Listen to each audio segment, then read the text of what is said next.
berbuat demikian supaya lebih ramai yang akan memasuki uh, ruangan ini, sama ada di Facebook, uh, di YouTube, ataupun di Zoom. Jadi kita sangat bersyukur karena usaha pastor ini yang memberi ruang kepada kita untuk mengulang kaji. Sebenarnya ada banyak yang saya pelajari. Yang dulunya saya ingat, saya tahu konsep fundamental belief ini, tapi rupa-rupanya banyak lagi yang perlu kita mendalami, memahami dengan rencana penyelamatan Tuhan, peranan uh, kita sebagai umat sangat-sangat memberi impact bagi semua kita yang mendengar dan mempelajari. Jadi jangan lupa setiap sesi ini uh, boleh diulang kaji, apalagi kalau kita menjawab. Ya, semua yang mengikuti ini harus menjawab soalan-soalan yang berikutnya nanti supaya kita akan betul-betul paham inti daripada pelajaran ini. Dan bagi mereka yang mungkin tidak sempat untuk mengikuti sesi online ini, bolehlah juga uh, balik semula mengulang kaji, melihat kepada paparan video yang lepas-lepas, pelajaran yang lepas-lepas, supaya ada peluang untuk menjawab soalan dan lebih rancak perbincangan nanti yang akan uh, akan dibalas oleh pastor setiap soalan yang dikemukakan. Jadi tanpa melengah-lengahkan lagi, saya menjemput uh, pembicara kita, Pastor Billy, untuk membincangkan tajuk kita pada malam ini, umat sisa dan tugasnya. Silakan, Pastor.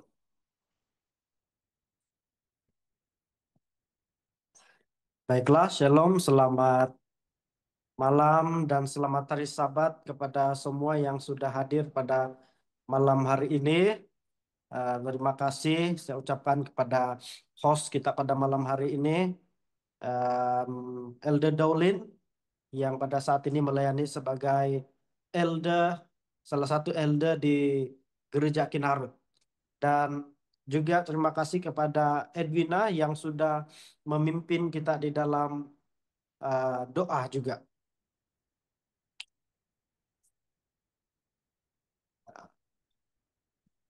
Oke. Jadi em,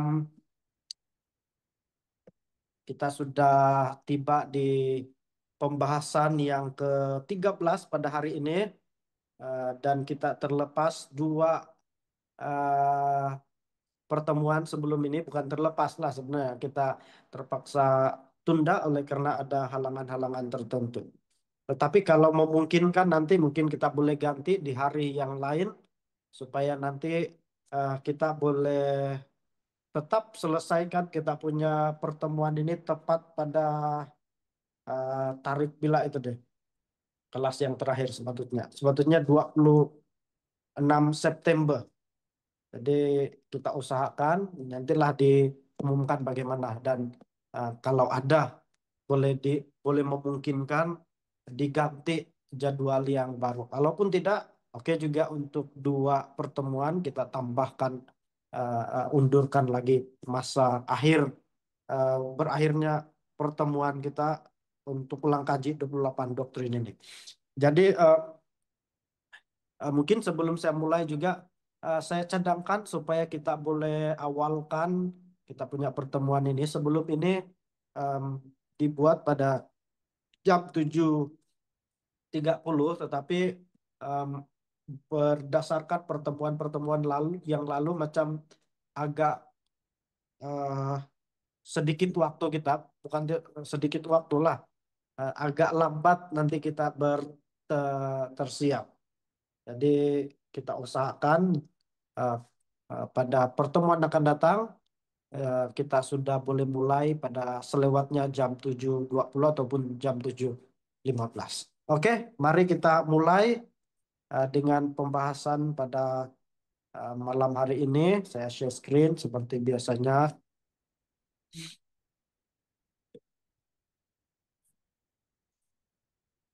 Oke,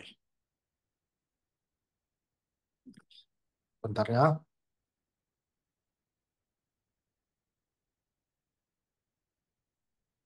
Saya tidak tahu kenapa saya punya begini. Ehm, Kenapa? Saya mau tunjukkan ini muka saya di sini, tapi dia tidak muncul.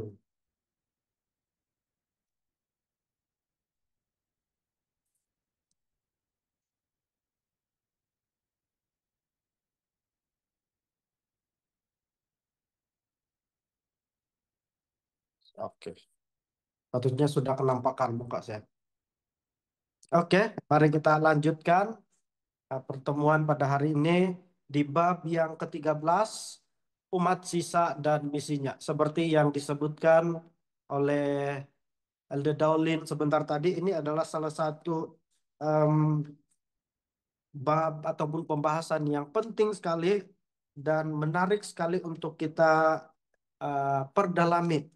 Em, Sebenarnya yang kita mau sampaikan, yang kita perlu pelajari ini banyak lagi yang kita perlu pelajari, tetapi seperti yang saya sebutkan dari awal, kita menggunakan buku ringkasan supaya kita boleh em, mengambil hanya sedikit waktu dan tidak terlalu lama. Maksudnya tidak perlu pembahasan yang terlalu panjang untuk bahas satu eh, doktrin yang lengkap.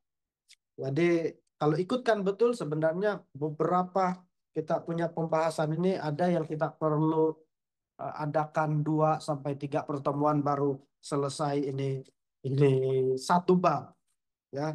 Tetapi kita usahakan untuk membahas seringkas dan sederhana yang mungkin. Eh, Meskipun begitu, saya usahakan juga membahas eh, sedikit isu ataupun refleksi berdasarkan pelajaran kita. Oke, bab yang ke-13, umat yang sisa dan misinya. Mari kita baca. Ada siapa-siapa yang boleh bantu saya baca hari ini?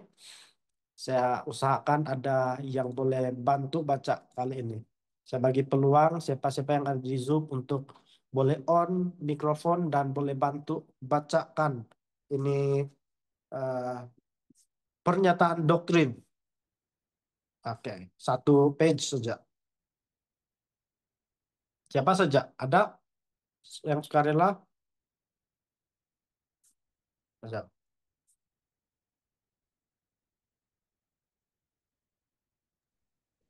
Saya boleh baca, Pastor.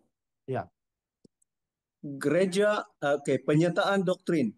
Gereja Universal merupakan gabungan dari semua yang sungguh-sungguh percaya kepada Kristus. Tetapi di hari-hari terakhir, yaitu saat kemurtadan besar, suatu umat telah dipanggil keluar untuk menuruti hukum-hukum Allah dan iman akan Yesus.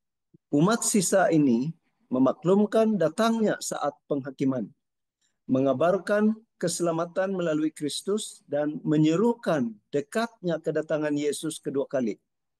Perkabaran ini dilambangkan oleh 3 malaikat di Wahyu 14. Perkabaran ini bertepatan dengan pekerjaan penghakiman di surga dan menghasilkan terjadinya pertobatan dan reformasi di dunia. Semua orang percaya dipanggil untuk ambil bagian secara pribadi dalam kesaksian ke seluruh dunia. ya, terima kasih Elda Daulin. Jadi kita sudah baca pernyataan doktrin gereja Seventh-day Adventist mengenai topik umat yang sisa dan tugasnya. Jadi secara kesimpulannya dari pernyataan doktrin ini kita mendapati bahwa gereja Seventh-day Adventist meyakini bahwa di akhir zaman akan muncul suatu umat yang sisa yang memiliki ciri sekurang-kurangnya 5 di sini. Pertama, menuruti hukum Allah, beriman kepada Yesus, memaklumkan datangnya saat penghakiman, mengabarkan datangnya saat penghakiman, mengabarkan keselamatan melalui Kristus, dan menyerukan bahwa dekatnya kedatangan Yesus yang kedua kali. Jadi inilah yang gereja Seventh-day Adventist yakini mengenai em, doktrin ini. Em, Mari kita pergi kepada bahagian langsung kepada bahagian yang ketiga ataupun bahagian pertama dalam isi pelajaran ini, yaitu setan dan wanita yang mengandung. Nah, em, untuk mengenali latar belakang daripada em, topik ini, kita dapatkan di dalam Wahyu 12 ayat 1 dan beberapa em, ayat yang lain. Di mana bila kita baca Wahyu 12 ayat 1 dan 2 atau keseluruhan Wahyu 12 ini, kita melihat ada dua em, karakter di sana. Dan karakter yang pertama adalah seorang wanita yang mengandung. Dikatakan dalam ayat ini ataupun pasal ini, wanita itu mengandung, dia berselubungkan matahari dan bulan di bawah kakinya, dan sebuah mahkota dari 12 bintang di atas kepalanya. Nah, jadi em, saya perlu menyatakan lebih awal bahwa kita punya pembahasan hari ini bukanlah pembahasan yang ringan, tetapi adalah pembahasan yang agak berat untuk beberapa orang. Kenapa? Sebab kita tidak hanya bercakap mengenai siapa itu umat sisa dan apa tugasnya, tetapi kita juga akan mengorek latar belakang daripada umat sisa ini bila dia muncul, sejarah dunia yang terkait dengan wanita ini, karakter ini, ataupun umat yang sisa ini, dan kita juga bercakap mengenai nubuatan. Nah, yang membuat ini agak berat bagi beberapa orang adalah karena ini menyentuh nubuatan, terlebih nubuatan 2300 tahun ataupun lebih spesifik di bahagian nubuatan 1260 tahun. Tetapi jangan kita uh, um, bebankan pikiran kita. Um, Sebenarnya bila kita pelajari dengan baik, fokus mendengarkan ini lebih mudah untuk kita pelajari. Nah, jadi di dalam kitab Wahyu kita melihat banyak perlambangan. Nah, saya perlu ingatkan bahwa kita tidak boleh membaca kitab Wahyu sama seperti em, membaca kitab yang lain. Maksud saya adalah karena kitab yang lain kalau dia katakan begini memang begitulah itu. Maksudnya literal. Kalau dia katakan rumput yang bergoyang misalnya lah, betul-betul lah itu rumput yang bergoyang. Tetapi kalau di kitab Wahyu seperti beberapa kitab yang lain yang menggunakan metafora, perlambangan, simbol-simbol, kita harus mengingat bahwa apabila kita belajar kitab Wahyu ini, kitab Wahyu menyebutkan perkara itu tidak semestinya literal, tetapi kebanyakannya simbol-simbol. Di mana salah satu yang kita lihat dalam kitab Wahyu ini, binatang-binatang itu lebih banyak menggambarkan ataupun melambangkan kerajaan-kerajaan. Sementara wanita yang disebutkan dalam kitab Wahyu ini melambangkan satu organisasi. Organisasi dan kita pelajari, sebenarnya kita sudah belajar ini kan, bagi yang sudah eh, selalu mengikuti pembahasan nubuatan ini, walaupun mungkin kurang mengikuti, sekurang-kurangnya pernah mendengar bahwa wanita yang mengandung ini adalah melambangkan gereja yang sisa, bukan wanita secara literal harafiah, tetapi secara perlambangan saja. Jadi wanita yang mengandung ini melambangkan umat yang sisa ataupun melambangkan gereja Tuhan, sorry, gereja Tuhan ya. Oh ya, saya teringat tadi untuk menanyakan kita satu pertanyaan. Tetapi saya terlupa dan sekarang saya teringat saya mau tanya lagi. Oke, saya ada satu pertanyaan kepada kita untuk membuka minda kita.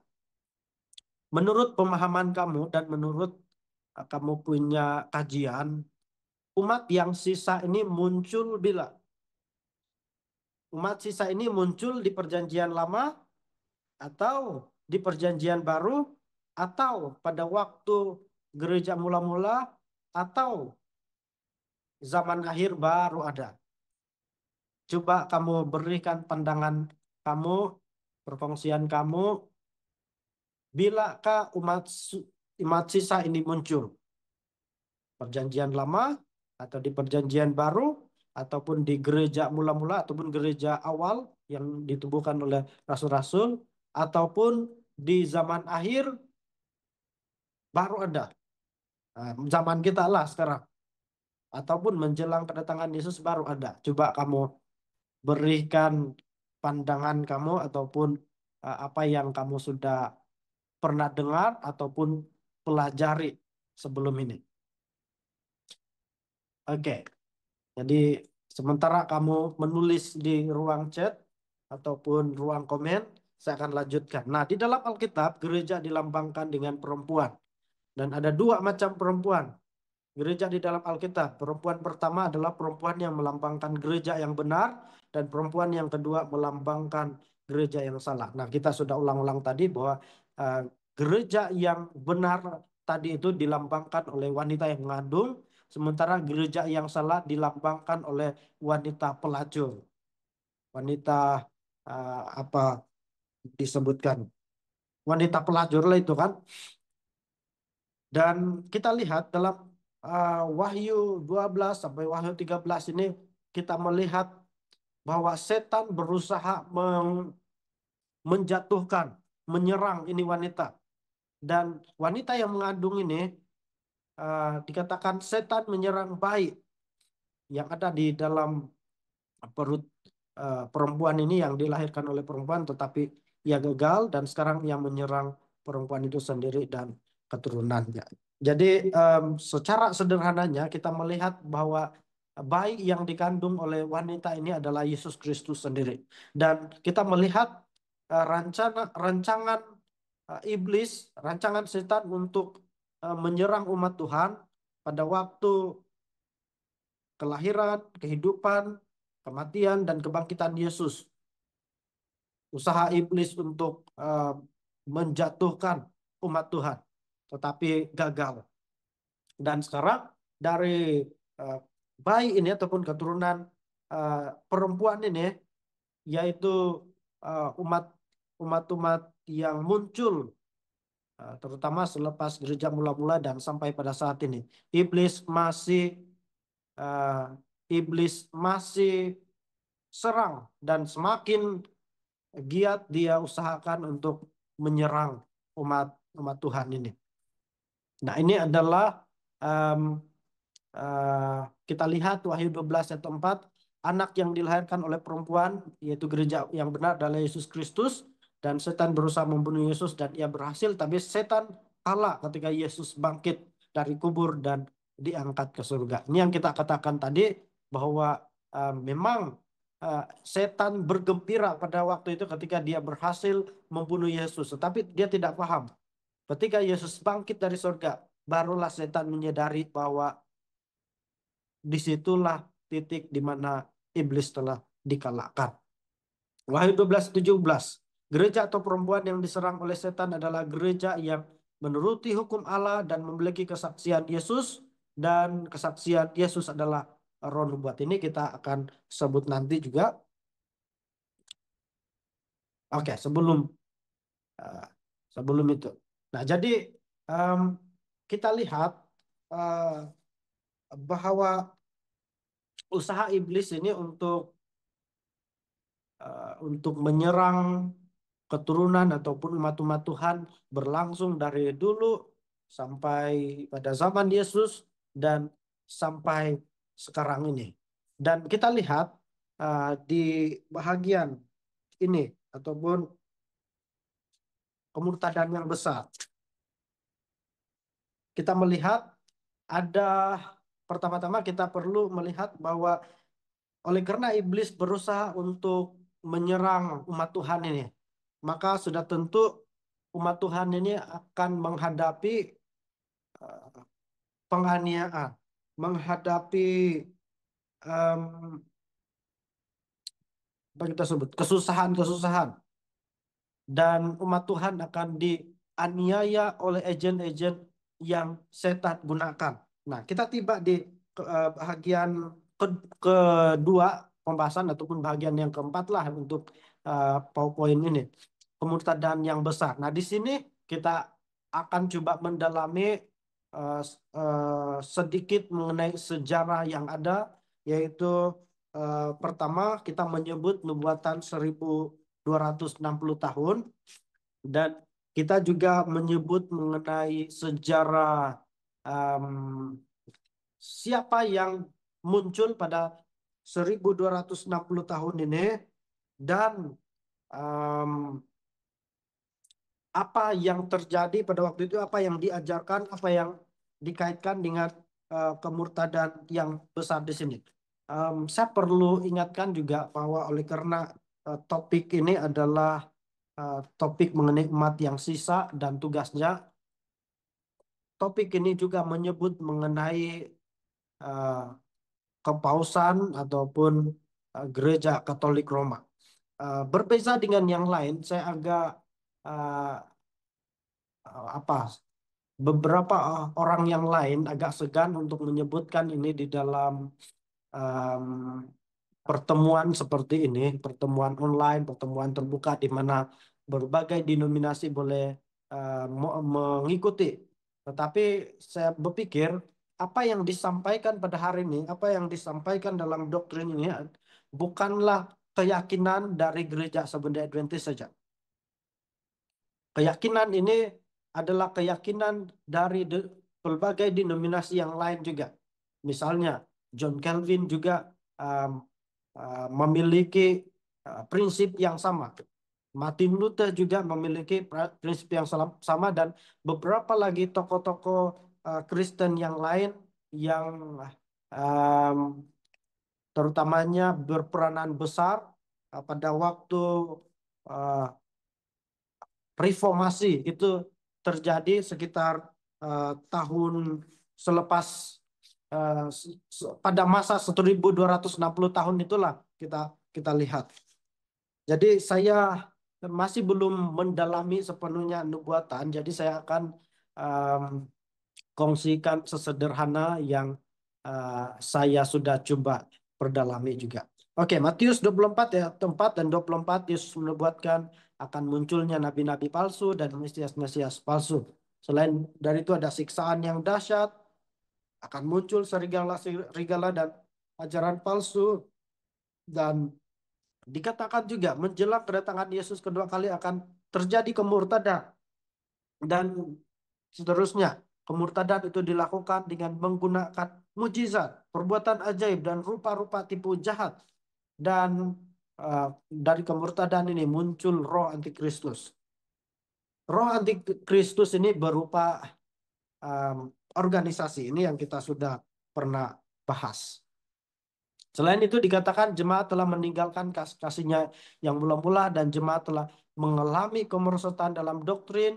Kebenaran Alkitab digantikan oleh ajaran manusia atau istiadat dan tradisi manusia.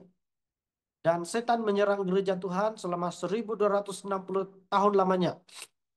Sehari lamanya, satu hari nubuatan sama dengan satu tahun. Ini yang kita sudah biasa pelajari. Jadi 1260 hari sama dengan 1260 tahun, yang bersamaan 42 bulan ataupun 3,5 masa seperti yang disebutkan dalam kitab Wahyu dan kitab Daniel. 1260 tahun lamanya gereja yang benar dianiaya oleh gereja yang sesat.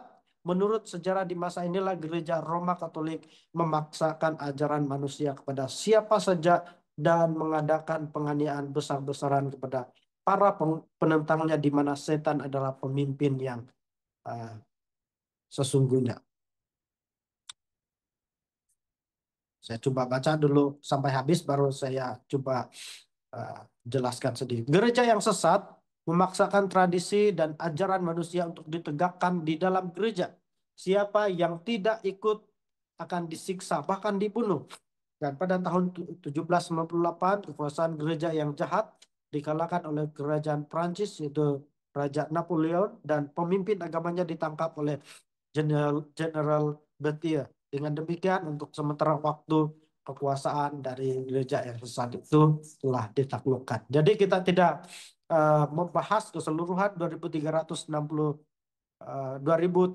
tahun itu, tetapi kita secara khusus membahas tentang apa yang terjadi dan siapa yang berperanan dalam menggenapi nubuatan 1260 tahun ini. Seperti yang kita sudah lihat dalam poin-poin yang dibacakan tadi.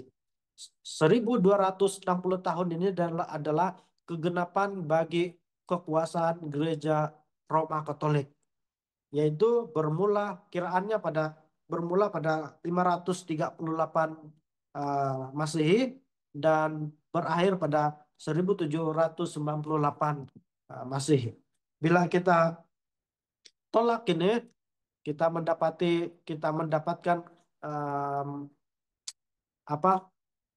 Kita mendapatkan kiraan 1260 tahun ini. Nah, apa yang terjadi pada tahun 538 Masehi? Pada tahun 538 Masehi ada pada waktu itu ya, saya perlu sebutkan juga bahwa sebenarnya apa yang sudah disebutkan di sini ada siksaan, ada muncul serigala-serigala dan ajaran palsu, ada kemurtadan, ada nabi-nabi palsu dan mesias palsu. Kemudian itulah yang penting kita lihat juga. Sebenarnya ini sudah muncul pada zaman Yesus dan pada zaman rasul-rasul. Kebanyakan daripada tulisan Alkitab, kita apabila kita pelajari sejarahnya, kebanyakan daripada tulisan itu adalah untuk menghadapi ataupun menentang ajaran-ajaran yang palsu yang muncul pada waktu itu. Misalnya mungkin eh, gnostik, um, apalagi yang muncul, falsafah-falsafah yang muncul pada waktu itu, dan banyak lagi yang meracuni kepercayaan di dalam gereja mula-mula itu. Jadi sudah ada, dan sudah tentu siksaan sudah ada pada waktu itu. Sudah lama terjadi. Kita lihat 12 rasul ataupun 12 murid Yesus pun mengalami penganiayaan. Kita melihat seluruh Alkitab, umat Tuhan pada zaman mula-mula mereka sangat ditentang, dan yang iblis gunakan untuk menyerang gereja ini ataupun gereja mula-mula adalah kerajaan Roma sendiri. Belum kita menyebut Roma Katolik, Katolik Roma. Nah, apa yang terjadi pada tahun 538 Masehi ini? Ada kaisar yang memimpin kerajaan Roma pada waktu itu yang telah eh, mengeluarkan dekrit, satu perintah, dan mengumumkan eh, bahwa uskup Roma diangkat sebagai raja pada waktu itu. Nah, jadi pada tahun 538 Masehi ini, eh, Paus secara rasminya diiktiraf sebagai raja, dan gereja Roma Katolik diiktiraf berkuasa bukan saja dari eh, sisi agama, tetapi dari sisi em, pemerintahan juga mereka berkuasa. Nah, apa yang terjadi sepanjang 1260 tahun ini, inilah yang disebutkan penganiayaan uh, yang kita kita sebut memunculkan umat yang sisa. Nah, selepas saya coba mendalami dan pelajari kita punya doktrin pada hari ini, kita akan mendapati bahwa sebenarnya umat yang sisa itu hanya muncul selepas masa penganiayaan itu. Penganiayaan yang mana? Bukan penganiayaan pada zaman rasul-rasul, tetapi penganiayaan yang dilakukan oleh gereja Katolik Roma selama 1260 tahun ini. Nah, ketika gereja Roma Katolik ataupun Katolik Roma manalah yang kita biasa gunakan, kita mendapati sejarah yang ada pada waktu itu gereja eh, Roma Katolik menggunakan kuasa mereka untuk menganiaya umat Kristen yang lain yang tidak sehaluan dengan mereka, yang menentang prinsip-prinsip yang mereka eh, kembangkan dan munculkan di dalam gereja itu sendiri. Eh, Sangat panjang ini sejarah yang kita perlu pelajari kalau menyebut mengenai itu. Tetapi salah satu pengajaran, saya tidak bawa, saya punya buku, ada satu buku yang boleh kita rujuk sebenarnya, tapi saya tidak bawa di ruang sebelah. Di situ ada senarai lengkap apa undang-undang dan tradisi yang dimunculkan dari tahun sekian sampai tahun sekian. Misalnya em, mana catatan saya itu? Misalnya purgatori, apalagi pengampunan dosa, apalagi em, api penyucian, em, itu pastor-pastor tidak boleh kawin, apalagi mana sudah catatan saya itu. Penggunaan itu apa betul? Biasa kita sebut tasbih. Saya tidak nampak sudah mana itu catatan saya tadi. Jadi eh, kita lihat itu muncul pada masa 1260 tahun ini. Dan banyak orang sebenarnya yang menentang konsep-konsep ataupun ajaran baru yang dikembangkan di gereja pada waktu itu. Dan mereka yang menentang gereja pada waktu itu, mereka dianiaya. Kita tahu sudah itu adalah yang dikuliti hidup-hidup, adalah yang di disiram. Saya pernah baca satu buku, dia katakan orang itu diikat, kemudian em, ambil itu air panas yang baru mendidih, kemudian dikasih minum. Jadi banyak penganiayaan yang terjadi pada waktu. Siapa yang melakukan penganiayaan itu? Gereja Katolik Roma sendiri. Kenapa penganiayaan itu dilakukan? Karena orang-orang menentang ajaran-ajaran baru yang dikembangkan di gereja pada waktu itu, dicampurkan dengan gereja. Dan gereja Katolik Roma eh, mengatakan pada waktu itu bahwa ada dua sumber kebenaran mereka. Pertama adalah Alkitab sendiri, sudah tentu, dan yang kedua adalah tradisi-tradisi. Jadi orang yang menentang, kebanyakan orang pada waktu itu bukan menentang apa yang mereka ajarkan dari Alkitab, tetapi yang orang tentang adalah mengenai tradisi-tradisi yang mereka jadikan sebagai dasar kebenaran di dalam gereja pada waktu itu. Jadi sekali lagi penganiayaan itu muncul uh, pada waktu itu. Nah, jadi itu secara singkatlah kita boleh baca banyak mengenai sejarah ini, uh, seperti yang sudah kita ulang-ulang lah dalam gereja kita juga. Jadi um, itu yang berlaku pada 538 Masehi dan sepanjang 1260 tahun itu.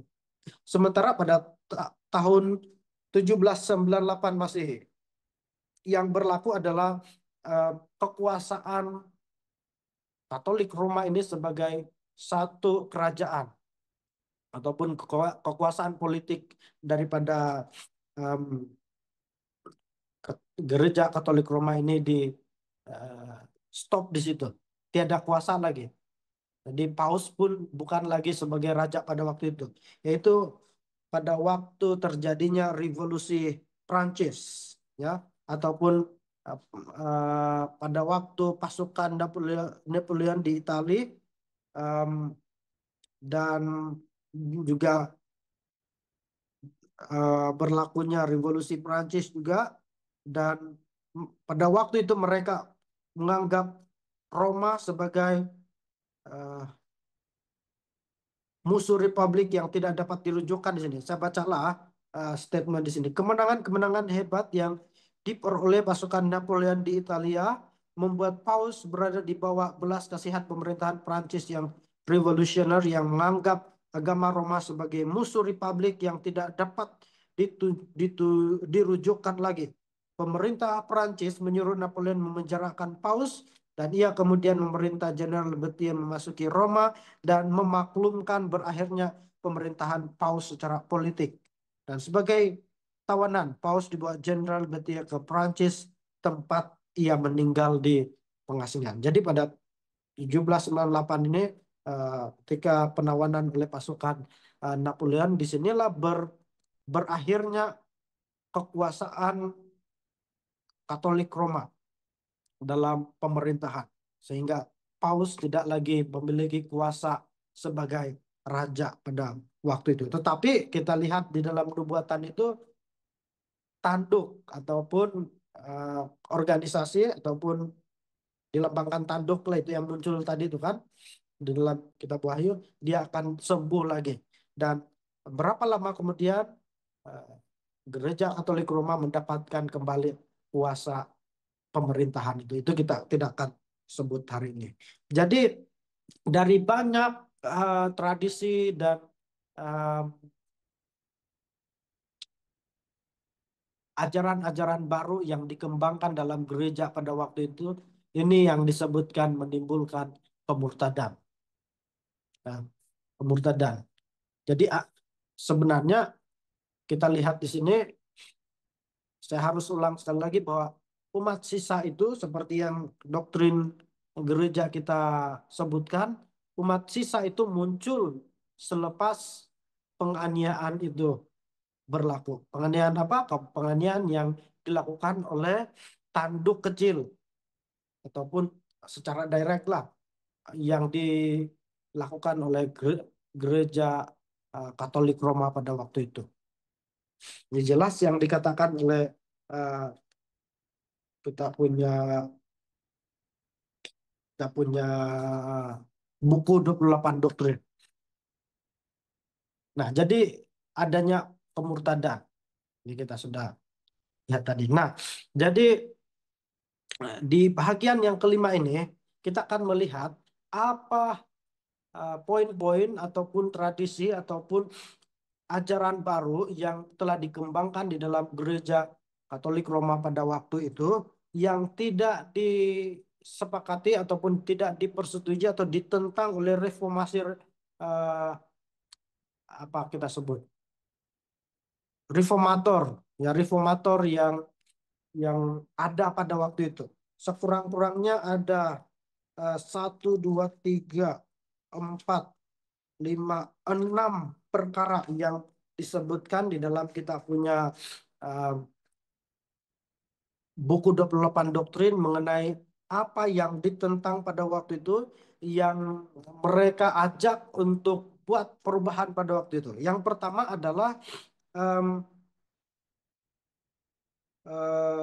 jemaat, kepala jemaat di dunia sebagai wakil Kristus. Nah, di dalam em, gereja Katolik Roma dan saya pikir sampai sekarang inilah mereka mengajarkan bahwa Paus itu sebagai kepala ataupun raja ataupun wakil Yesus di dunia dan seterusnya menjadi em, kepala jemaat ataupun ya ketua ketua bagi gereja itulah wakil Kristus. Dan kita sudah banyak melihat statement-statement dari gereja Katolik Roma dan gereja Katolik sendiri dan dari Paus sendiri yang menekankan bahwa Paus itu adalah perwakilan dari Allah sendiri.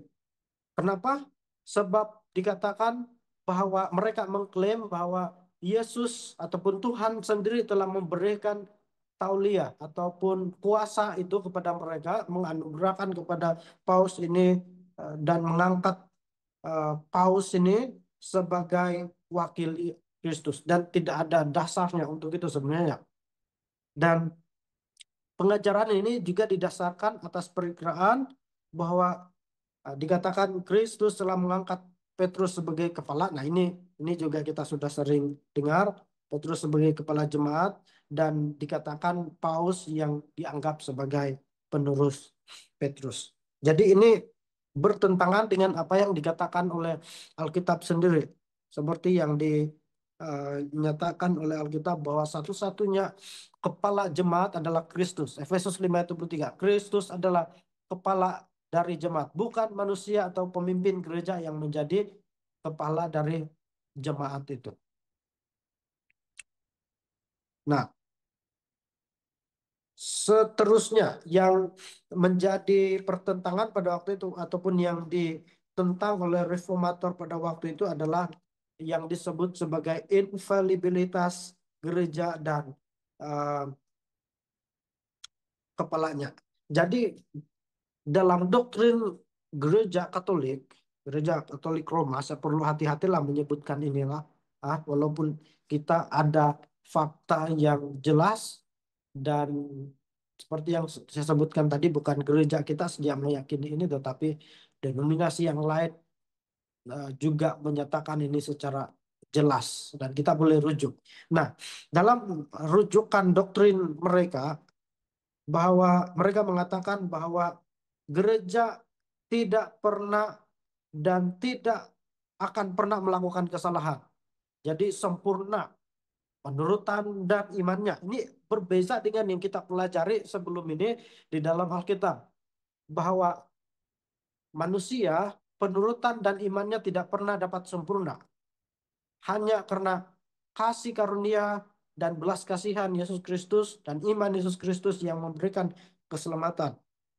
Dan alasan, alasan kenapa Gereja Katolik Roma menyatakan bahwa dirinya tidak pernah dan tidak akan pernah melakukan eh, kesalahan.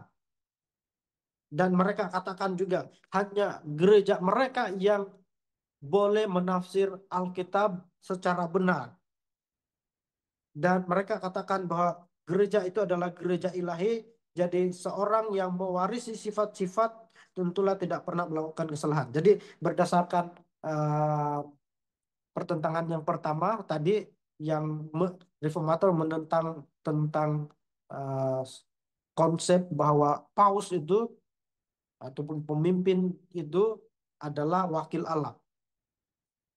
Jadi apabila dia adalah wakil Allah, dia haruslah sempurna dikatakan. Jadi oleh karena dia adalah wakil Allah, dia tidak pernah dapat berdosa dan dia tidak akan pernah melakukan kesalahan. Dan ini ditentang oleh reformator pada waktu ini. Kita lihat Roma 3:23. Semua manusia telah berdosa dan telah kehilangan kemuliaan Allah. Jadi tidak ada satu manusia pun tidak mengira dia adalah anggota biasa, dia adalah elders, dia adalah pastor, dia adalah paus. Alkitab sekali lagi menyatakan bahwa mereka adalah manusia yang berdosa. Sedangkan um, rasul-rasul Yesus sendiri, rasul-rasul pun, murid-murid Yesus sendiri pun dikatakan berdosa dan kehilangan kemuliaan Allah. Pemimpin-pemimpin organisasi adalah orang berdosa juga dan mereka dapat saja melakukan kesalahan. Oleh karena gereja masih dipimpin oleh orang berdosa, maka boleh saja gereja melakukan kesalahan. Ini um, kalau kita renungkan, jangan kita heran kalau di dalam gereja kita terjadi kecacatan, ada kekurangan dalam kepemimpinan, ada kekurangan di dalam em, pengurusan gereja dan sebagainya. Sebab kenapa? Kita kita masih berpegang kepada em, apa yang Alkitab menyatakan sendiri bahwa tidak ada yang sempurna. Semua orang dapat melakukan dosa. Jangan bilang pastor itu bila dia sudah jadi pastor dia punya taraf jadi taraf malaikat sudah. Kalau betul pastor itu apabila uh, menyerahkan diri menjadi pelayan Tuhan sepenuh masa, menjadi pastor dan dikatakan bahwa tarafnya berubah menjadi malaikat dan dia uh, tarafnya tidak lagi pernah berdosa, tidak lagi uh, pernah melakukan kesalahan. Saya marah kalau ada di antara kita tidak mau jadi pastor. Bolehkah begitu? Harus semua jadi orang pastor, semua orang jadi pastor supaya semua jangan lagi berdosa dan tidak lagi melakukan kesalahan. Jadi mari kita ingat bahwa di organisasi kita semua orang yang memimpin kita adalah orang-orang yang berdosa dan boleh melakukan kesalahan. Jangankan elders, pastor sendiri, kita punya pemimpin di atasan. Mereka dan kita semua dapat melakukan kesalahan. Seperti mana yang Alkitab katakan. Jadi saya mau ingatkan juga, janganlah percaya 100% kepada semua orang, termasuk pastor. Kenapa? Kalau kita terlalu percaya, nanti kita berujung dengan kecewa. Ini normal lah ini kan. Saya pun berpikir dulu kalau jadi pastor ataupun jadi elder, jadi pemimpin-pemimpin gereja lah. Oh, sifatnya begini, macam orang yang eh, apa boleh sebut, bagi saya orang yang sempurna lah, dan bagi banyak orang, beberapa orang berpikir yang eh, mereka ini sempurna. Tetapi saya perlu ingatkan kepada kita bahwa kita harus sedia maklum bahwa yang memimpin gereja kita adalah orang yang berdosa dan dapat melakukan kesalahan. Jadi kalau dia minta pinjam duit, tengoklah dulu betul-betul betulkah dia perlu atau tidak, atau jangan-jangan nanti terjadi banyak kepada banyak orang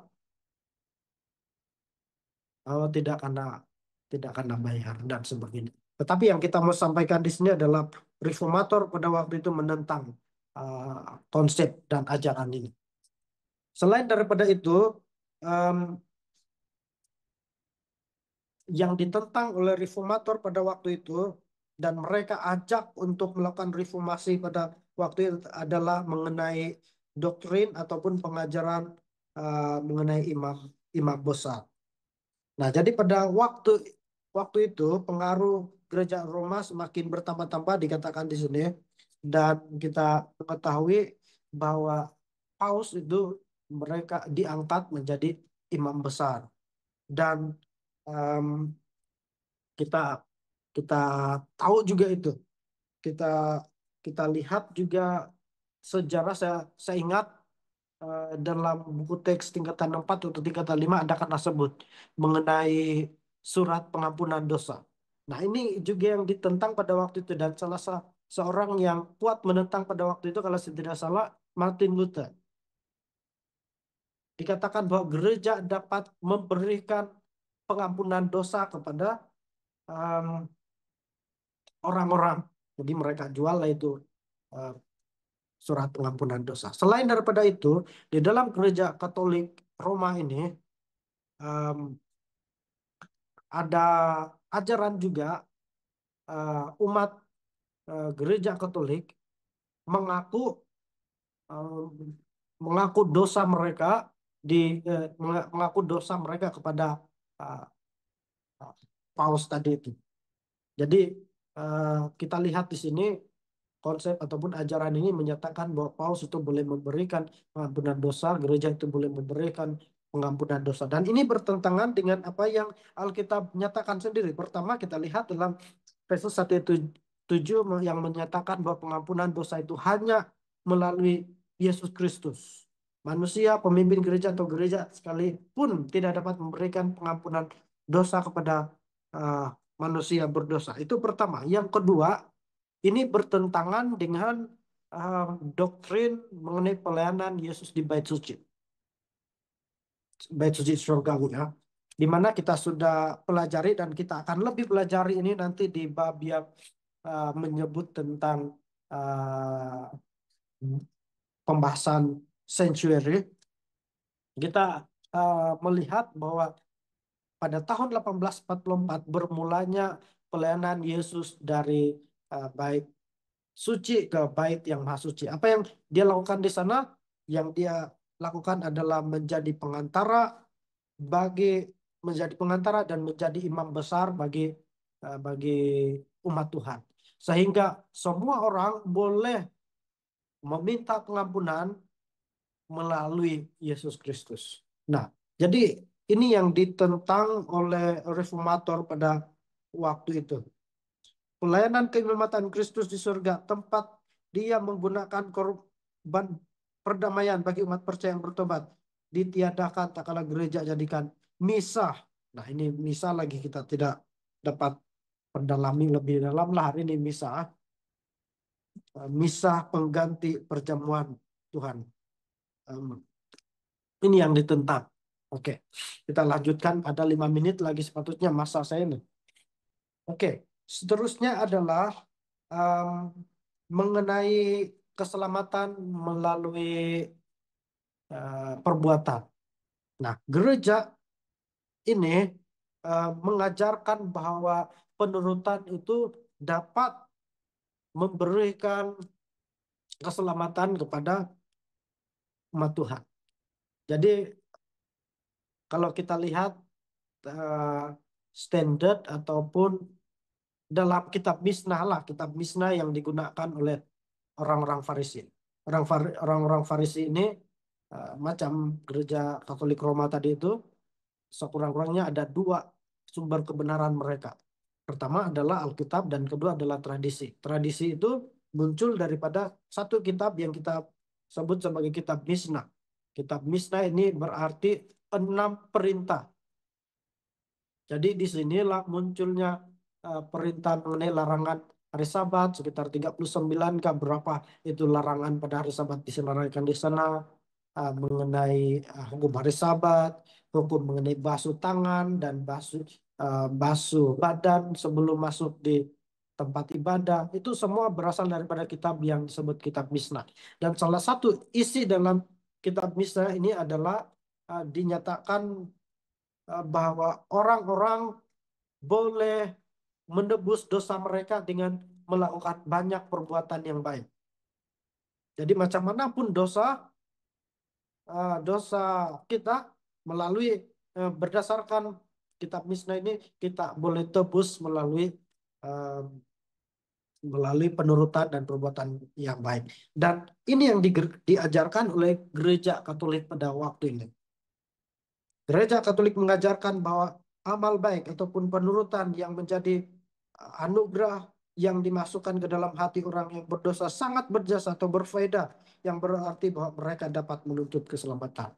Dan kita sudah pelajari bahwa ini bertentangan dengan apa yang diajarkan oleh Petrus, oleh Paulus sendiri, yang Alkitab ajarkanlah bahwa keselamatan itu bukan berdasarkan penurutan, bukan berdasarkan kebajikan kita, tetapi berdasarkan kasih karunia dan iman Yesus Kristus. Efesus 2 ayat 8 sampai 10. Kita melihat kita diselamatkan hanya oleh kasih karunia melalui iman kita, ataupun lebih panjangnya lagi itu pembahasan adalah melalui iman Yesus Kristus. Kita tidak diselamatkan karena kita berbuat baik atau membeli keselamatan itu dengan uang. Itu surat pengampunan dosa kan mau dibeli kan. Perbuatan yang kita tunjukkan di dalam kehidupan kita adalah buah keselamatan yang kita miliki, dan itu adalah bukti luar bahwa kita sudah memiliki keselamatan yang kita terima melalui iman. Jadi em, ada satu pertanyaan yang muncul di pikiran saya tadi. Ya, ada satu pertanyaan. Oke, coba kita tanyakan. Kita menurut karena apa? Apakah kita menurut supaya kita diselamatkan, ataupun kita merasa kita sudah diselamatkan, maka kita menurut? Mana yang benar menurut kamu? Coba jawab. E atau B? E itu adalah s- supaya selamat, maka menurut. Ya, pilihan yang kedua B adalah sebab sudah diselamatkan, maka menurut. Ah, jadi banyak respon B. Jadi Kalau kamu pilih bermaksud doktrin yang kamu pegang adalah doktrin ataupun ajaran yang diajarkan oleh Gereja Katolik sendiri, yang mengatakan bahwa em, kita melakukan penurutan supaya selamat. Tapi berbeza dengan yang Alkitab katakan kita tidak diselamatkan oleh penurutan, tapi kita diselamatkan oleh kasih karunia dan iman Yesus Kristus. Jadi perkara yang kelima yang ditentang oleh reformator pada waktu itu adalah doktrin hukuman untuk menebus dan pengampunan dosa. Jadi ini em, apa kita sebut kalau di sini disebutkan untuk mengatasi hukuman ini gereja mendirikan lembaga pengampunan dosa ataupun indulgences yang memberikan keringanan hukuman ataupun remisi atas hukuman yang bersifat sementara yang masih tetap ada sehubungan dengan dosa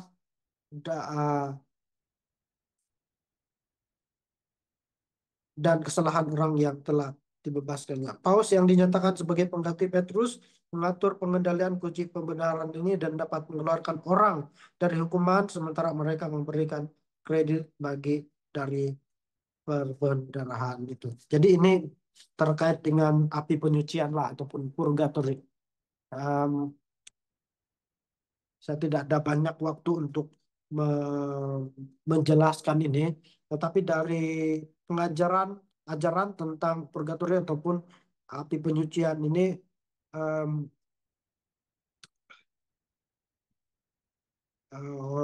macam mana saya mau sebutkan? Saya baca dulu lah. Dikatakan bahwa mereka harus mengaku dosa-dosa mereka kepada imam dan melakukan hukuman untuk menebus dosa melalui tugas-tugas yang diberikan dan yang ditentukan oleh sang imam. Namun demikian, hukuman untuk menebus dosa ini belumlah lengkap untuk dapat membebaskan orang berdosa sepenuhnya. Mereka masih tetap harus menanggung hukuman sementara apakah di dalam kehidupan ini ataupun di dalam api penyucian. Ada satu yang saya highlight tadi sebenarnya eh, mengenai api penyucian ini yang menarik perhatian saya. Tapi eh, saya tidak dapat lihat mana satu sudah. Jadi ini berkait api penyucian di mana orang-orang yang eh, tidak yang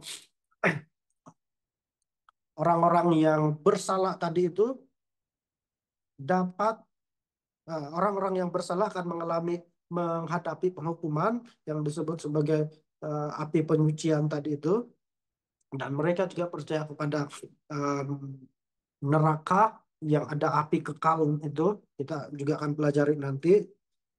Dan untuk terlepas daripada hukuman ini dikatakan Paus ataupun ya Paus yang dinyatakan sebagai pengganti Petrus dapat mengeluarkan orang itu dari hukuman sementara dan memberikan kredit bagi mereka dari perbendarahan itu. Jadi ini yang kelima.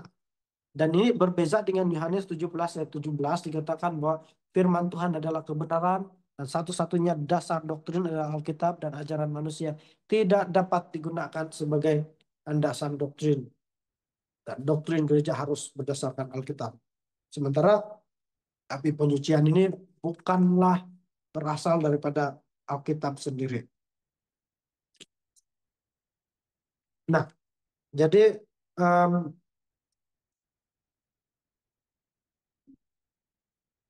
reformasi yang dilakukan adalah manusia dibenarkan atau diselamatkan hanya oleh. Ada satu lagi yang tidak disebutkan di sini. Em, ada yang keenam adalah otoritas utama terletak pada gereja. Nah, ini yang saya sebutkan dari awal sebenarnya. Jadi apabila ada suara-suara yang diperdengarkan untuk menentang hal-hal yang sangat dibenci pada waktu itu, gereja Roma menyatakan bahwa mereka lah satu-satunya yang dapat menafsirkan Alkitab. Itu pertama. Kedua, mereka katakan bahwa gereja menyatakan bahwa dua sumber kebenaran ilahi terdapat pada kitab suci dan juga tradisi yang terdiri dari kitab tradisi. Tradisi Katolik ini terdiri dari tulisan-tulisan para bapak gereja, dekret dewan gereja, konsili-konsili credo dan upacara-upacara gereja ini juga ditentang pada waktu itu. Dan sebenarnya masih banyak lagi yang mau direformasi, diperbaharui pada waktu itu yang diangkat oleh reformator pada waktu itu. Misalnya, baru saya nampak yang saya mau cari tadi. Misalnya, em, banyak pengajaran yang tidak berdasarkan Alkitab yang mereka munculkan, misalnya doa untuk orang mati, pemujaan kepada orang saleh, orang kudus, dan benda keramat, perayaan misa, penyembahan kepada Maria, purgatori, penebusan dosa, air yang suci, imam-imam yang tidak boleh menikah, rosario, ada yang disebut inkuisisi, transubstansi, pemberian minyak suci yang keterlaluan, ketergantungan terhadap tradisi dilepaskan dan tinggalkan. Jadi ini antara perkara yang lain yang disebutkan. Jadi reformasi mau yang diajak oleh reformator pada waktu itu untuk ditinggalkan adalah manusia hanya dibenarkan atau diselamatkan hanya oleh kasih karunia melalui iman. Dan Yesus sebagai penebus yang berkuasa untuk mengampuni dosa dan yang menyelamatkan. Orang mati tidak perlu didoakan lagi, tidak memuja atau tidak menyembah orang suci, tidak menyembah kepada Maria, Ibu Yesus. Keselamatan yang tidak boleh dibeli. Orang yang mati tidak dapat kemana-mana, tidak ke neraka dan tidak ke surga. Jadi kalau kita percaya bahwa orang yang mati itu boleh bergentayangan, kita memiliki memegang ajaran ini. Sementara ajaran Alkitab mengatakan bahwa orang yang mati dia tidak ke neraka, dia tidak ke surga. Dia tetap di dalam kubur itu sendiri. Dan setiap orang ada kesempatan untuk berkawin, termasuk pendeta. Jadi ini sekurang-kurangnya 6 perkara yang kita sudah sebutkan panjang lebar dan em, beberapa perkara lain yang kita sebutkan juga yang harus diubah pada waktu itu dan sampai pada saat ini. Kita sudah jam 8.37, em, kita masih ada dua sebenarnya pembahasan, tapi ini saya pikir saya perlu singkatkan oleh sebab ini sudah biasa kita dengar.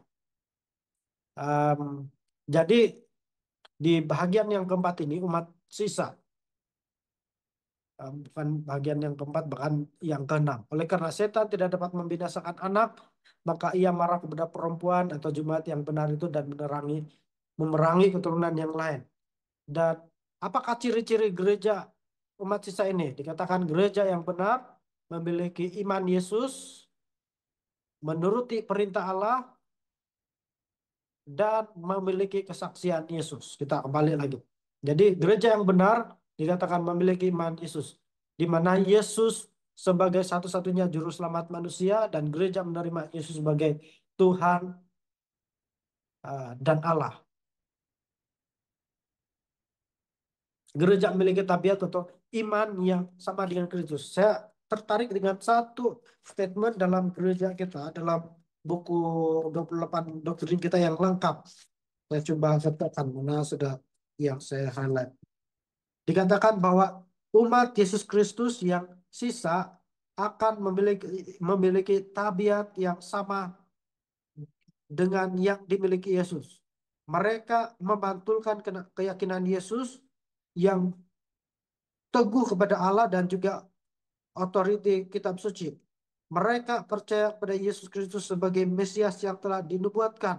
Dan iman mereka meliputi semua kebenaran Alkitab yang diyakini dan diajarkan oleh Yesus Kristus. Jadi iman yang disebutkan di sini bukan setakat em, meyakini ataupun ya meyakini Yesus sebagai juru selamat, meyakini Yesus sebagai Tuhan.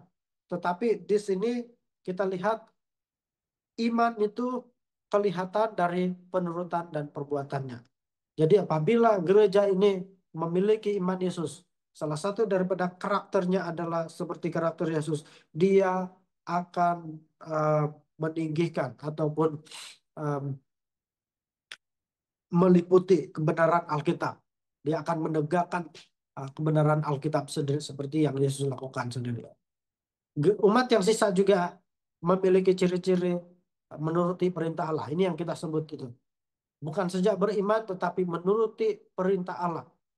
Sebab salah satu daripada karakter Yesus adalah menuruti dan menegakkan kebenaran firman Tuhan. Gereja yang benar setia menuruti perintah Allah, dan hukum yang dimaksudkan di sini adalah hukum moral. Jadi menuruti semua perintah Allah tanpa meninggalkan salah satu daripada itu. Termasuk hukum yang keempat itu hukum hari Sabat. Dan gereja yang memiliki kesaksian Yesus. Dan Wahyu 19 ayat 10 katakan bahwa kesaksian Yesus itu adalah roh nubuat. Dan kita lihat gereja sebenarnya Adventist telah dikaruniakan karunia roh nubuat ini. Ada banyak gereja yang mengajarkan bahwa karunia roh nubuat itu stop pada waktu um, kitab yang terakhir ataupun kitab Wahyu itu dituliskan oleh Yohanes. Selepas itu tidak ada lagi yang uh, menerima mimpi-mimpi nubuatan, termasuk Ellen White katakan. Tetapi kalau kita selidiki Alkitab, kita akan mendapati bahwa menjelang hari zaman, menjelang akhir zaman, orang-orang akan banyak menerima mimpi-mimpi dan penglihatan. Bahkan orang-orang muda akan banyak mendapat mimpi dan penglihatan. Itu yang kita kita sudah baca di dalam Alkitab. Jadi roh nubuat dan eh, fungsi karunia nubuat ini adalah untuk pertumbuhan gereja. Saya senang juga untuk membacakan kepada kita beberapa pernyataan yang ada di sini. Dikatakan bahwa eh, karunia nubuat yang diberikan oleh Roh Kudus ini berfungsi terus-menerus dalam sejarah jemaat. Jadi bermaksud tidak dalam perjanjian lama saja, tidak berhenti di perjanjian baru, tetapi berlangsung sampai kedatangan Yesus yang kedua kali. Jadi klaim orang yang mengatakan bahwa karunia nubuat itu berakhir pada waktu eh, kitab yang terakhir ataupun wahyu itu dituliskan. eh, Tetapi kita lihat di sini bahwa karunia nubuat itu berfungsi terus-menerus dalam sejarah jemaat. Dari dulu sampai perjanjian baru, sampai gereja mula-mula, sampai perkembangan gereja Protestan, dan sampailah zaman ini dan sampai kepada kedatangan Yesus. Karunia roh nubuat itu akan tetap ada. Sampai semua. Jadi bila ini berhenti, sebab Alkitab katakan karunia roh nubuat ini akan berhenti juga. Nah, karunia nubuat ini akan terus-menerus ada dalam gereja sampai umat Tuhan ini mencapai satu level dikatakan dalam Efesus 4 ayat 13, mencapai kesatuan iman dan pengetahuan yang benar tentang Allah, kedewasaan penuh, dan tingkat pertumbuhan yang sesuai dengan kepenuhan Kristus. Jadi tetap akan ada untuk membuat umat Tuhan bertumbuh. Oke, jadi ini eh, misi umat yang sisa dikatakan gereja yang sisa memiliki perkabaran untuk mengajak seluruh dunia menyembah dan memuliakan Pencipta saja sebab hari penghakiman telah tiba, dan ini disebut sebagai perkabaran malaikat yang pertama. Dan umat Tuhan diajak kembali kepada Alkitab, hukum, dan hari penyembahan yang benar. Oleh sebab kita sudah melewati masa yang sepatutnya. Jadi secara singkatnya di bagian ini kita akan melihat bahwa umat yang sisa ini berdasarkan apa yang dikatakan oleh uh, Wahyu 12, Wahyu 13, dan Wahyu 14, misi gereja ini adalah mengabarkan Injil berdasarkan perkabaran tiga malaikat. Mengabarkan tentang kedatangan Yesus ini berdasarkan perkabaran tiga malaikat yang disebutkan dalam Wahyu 14. Dan Perkabaran malaikat yang pertama kita sudah lihat tadi, satu panggilan uh, untuk mengajak seluruh dunia menyembah dan memuliakan pencipta sejak. Wahyu 14 ayat 8 kita lihat perkabaran malaikat yang kedua. Babel melambangkan gereja yang murtad sudah rubuh atau jatuh. Bermaksud kekacauan. Babel berarti kekacauan dan setan dilambangkan sebagai Raja Babel. Dan Babel juga menunjuk kepada wanita jahat yang berbaju ungu. Seperti yang disebutkan dalam Wahyu 17. Doktrin Babel yang tidak berdasarkan firman Tuhan telah memabukkan dunia. Tetapi Babel sudah jatuh dan panggilan diberikan agar kita keluar dari Babel yang melambangkan kemurtadan. Doktrin yang kita sebut tadi. Dan ini disebutkan dengan perkabaran malaikat yang kedua. Perkabaran malaikat yang ketiga, kita diminta Tuhan untuk tidak tunduk dan menyembah doktrin yang ditawarkan oleh Babel, gereja yang murtad. Dan barang siapa yang tunduk kepada ajarannya, maka Tuhan akan membinasakannya. Ini berarti kita menolak keselamatan yang disediakan Tuhan. Dan Babel akan memaksakan doktrinnya untuk diterima oleh dunia. Dan barang siapa yang tidak mengikutinya akan dianiaya dan dibunuh. Oke, kita akhiri sampai di sini. Eh, di bagian kesimpulan kita mendapati ada dua macam perempuan di dalam Alkitab. Perempuan di dalam Alkitab melambangkan gereja, dan gereja yang benar dilambangkan oleh perempuan yang sedang mengandung. Sedangkan gereja yang salah dilambangkan perempuan pelacur ataupun perempuan yang berpakaian embun. Dan setan membenci gereja ini, gereja yang benar. Dan ini dimulai dengan iblis membunuh Yesus. Tapi kalah karena Yesus bangkit dari kubur dan diangkat ke surga. Dan sekarang oleh karena setan gagal membunuh Yesus, mengalahkan Yesus, setan coba pula menyerang keturunan yang lain, yaitu gereja yang mula-mula, sehinggalah umat yang sisa yang hidup pada akhir zaman. Yang ketiga, gereja yang benar mengalami penyiksaan sepanjang zaman. Ini dikarenakan mereka tetap memegang kebenaran Alkitab dan menolak doktrin atau ajaran gereja yang salah berdasarkan tradisi dan ajaran manusia. Keempat, gereja yang benar memiliki ciri-ciri, yaitu memiliki iman seperti yang dimiliki Yesus, menuruti hukum Allah, memiliki kesaksian Yesus atau roh nubuat, dan memiliki perkabaran tiga malaikat. Dan pada akhirnya kita melihat gereja yang jahat ini akan dibinasakan oleh Tuhan.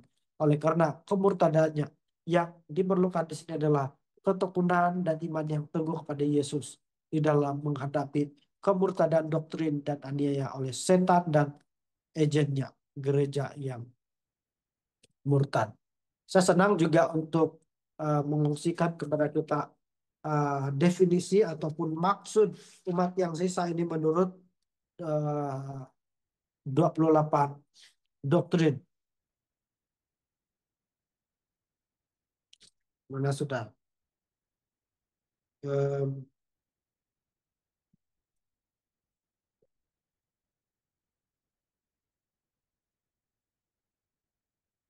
Mana sudah saya tanda tadi.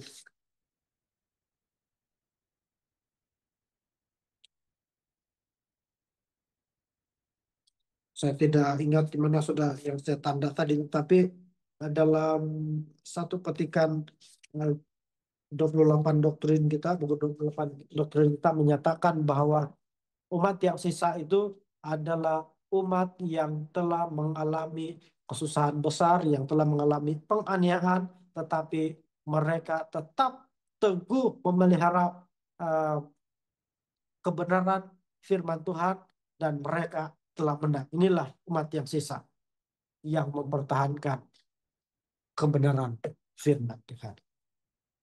Jadi saya pikir sampai di situ saja.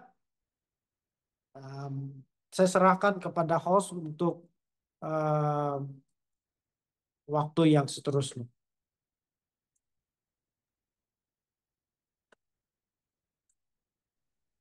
Kita tentunya mengucapkan syukur kepada dan terima kasih kepada Pastor atas uh,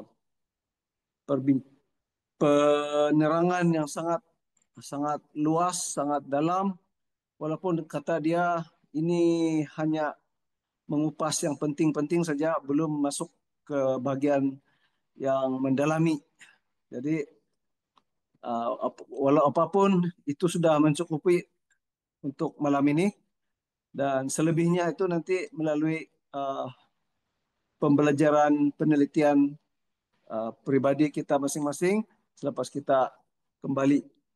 Dan masa dan ruang ini adalah kita berikan ruang kepada pastor untuk menjelaskan soalan-soalan kalau ada di Facebook, di YouTube, ataupun di ruangan Zoom ini. Setakat ini ada yang dari saya, ada dua lah soalan ini. Yang satu, uh, ada disebut tadi tentang buku misah, yaitu apa yang kita paham adalah semua doktrin gereja Katolik.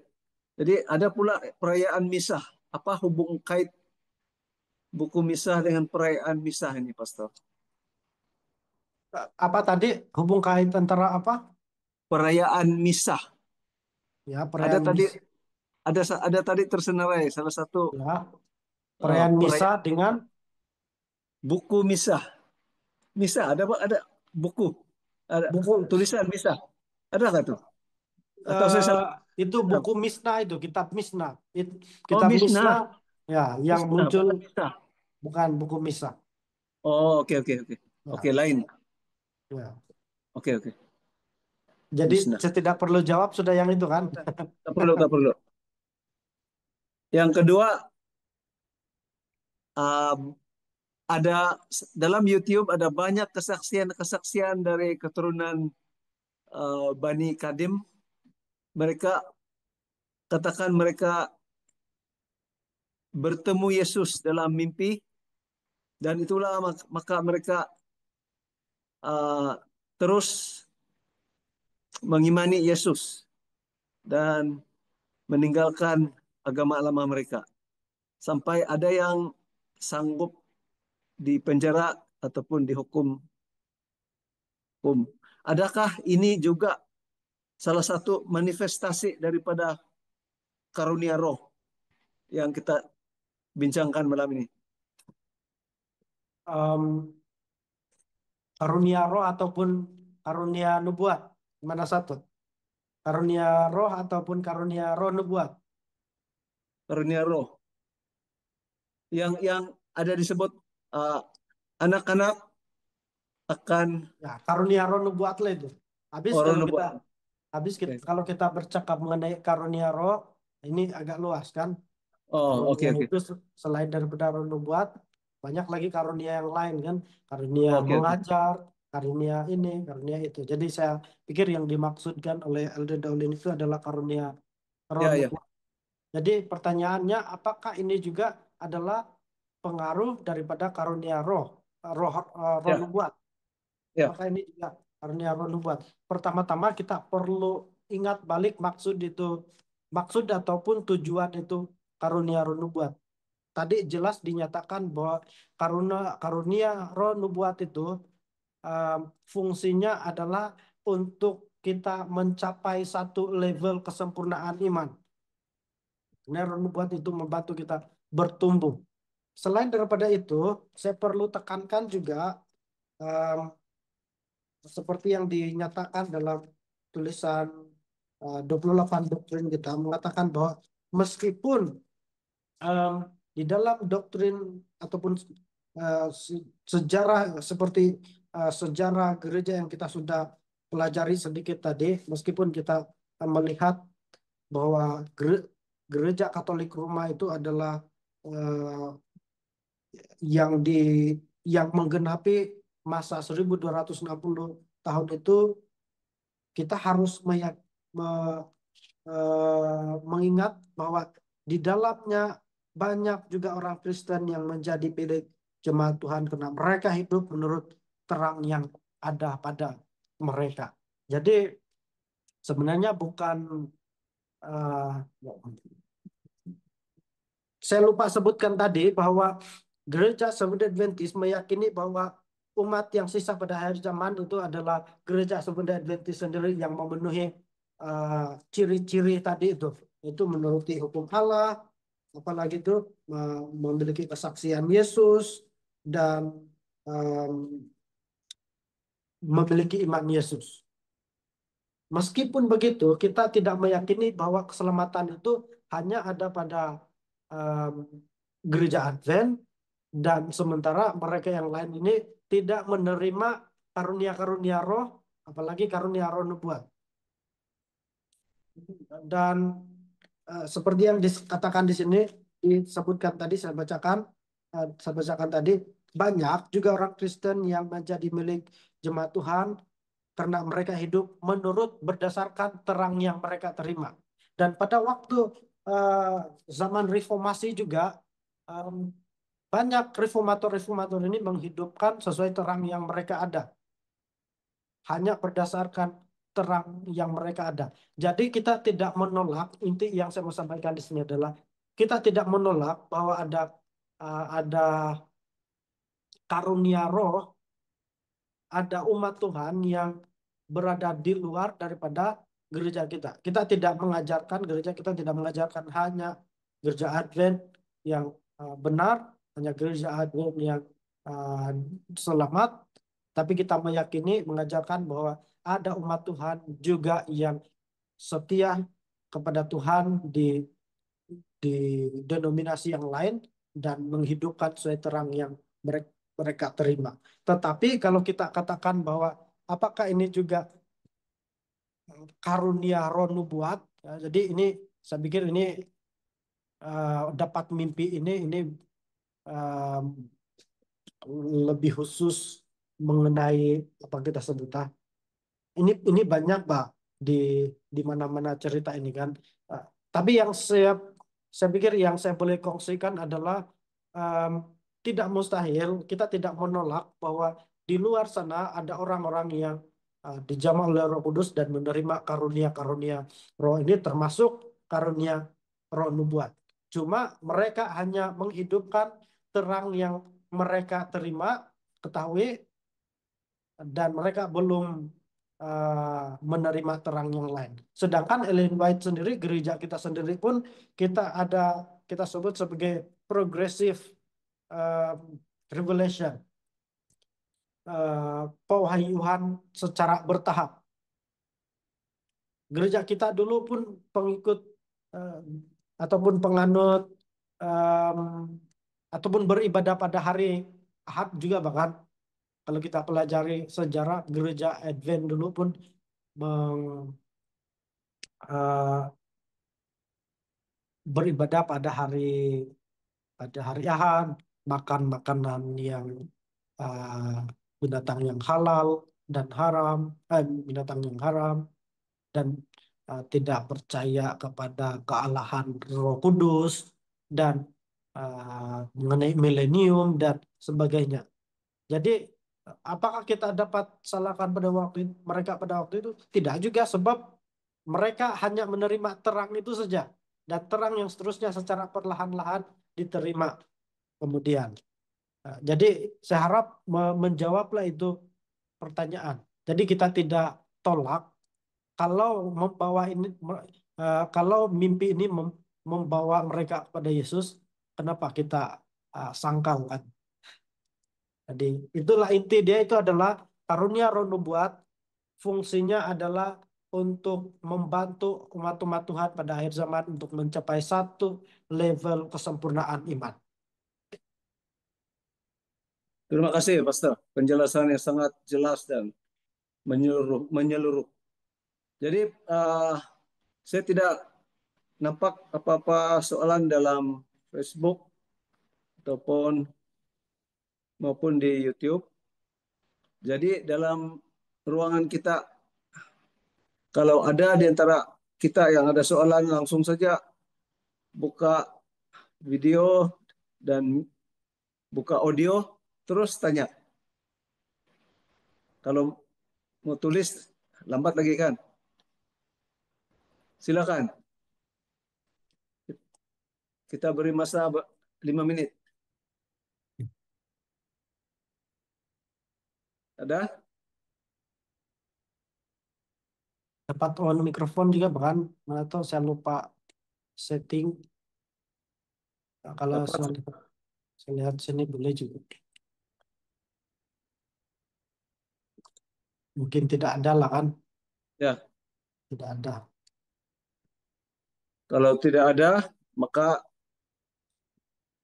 kita sekali lagi mengucap terima kasih uh, kepada semua partisipan yang bergabung dan juga terima kasih kepada pastor yang sudah uh, memberi perkongsian yang sangat uh, dalam dan luas. Banyak yang kita dapat belajar, memberi pencerahan dan seterusnya kita jangan lupa untuk respon kepada soalan di akhir. Mungkin pastor akan send nanti dia punya pautan untuk soalan. Lebih baik kita jawab soalan itu sebaik saja ada masa supaya ingatan kita masih fresh dan walau macam mana pun kita masih boleh rujuk balik video ini. Jadi sekali lagi terima kasih dan untuk doa penutup kita serahkan kepada pastor dan kalau ada apa-apa pesan lain juga yang saya tidak sebut mungkin pastor boleh uh, sekali. Oke, terima kasih sekali lagi host yang sudah em, em, melayani kita dan kita ikut ikut dengan jadwal yang sudah dikirim lah. Jadi Ya, kita tidak dapat guna sudah itu tarik sebab berubah sudah itu tarik, tetapi kita berdasarkan tajuk pelajaran.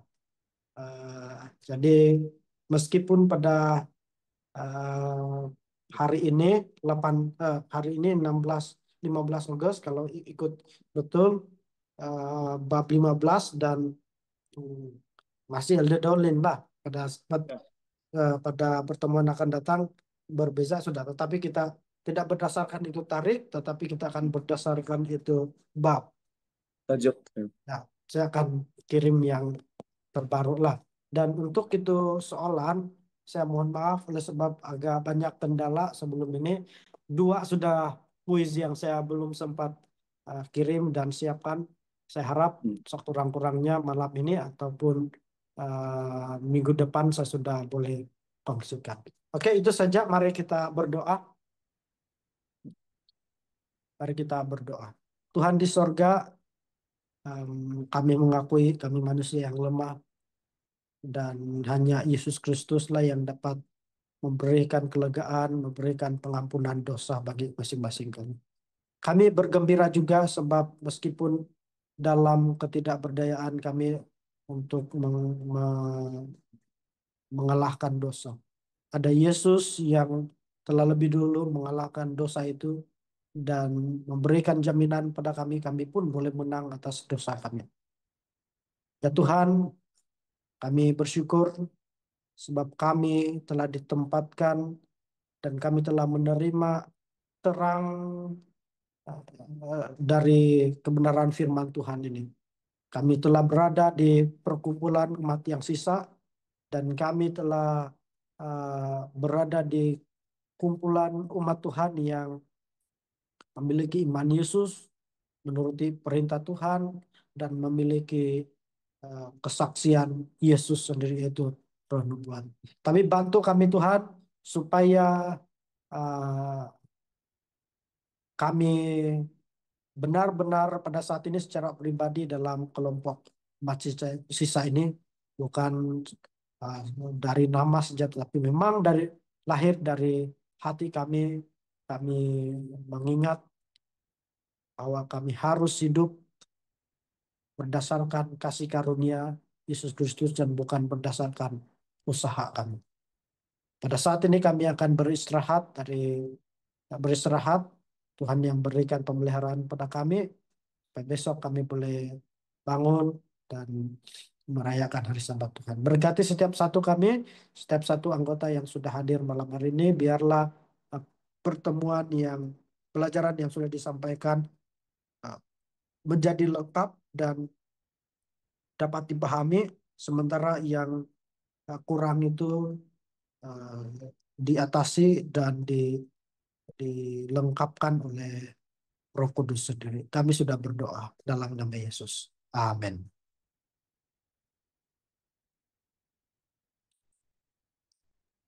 Oke, Amin. terima kasih semua. Saya off dulu di apa di Facebook.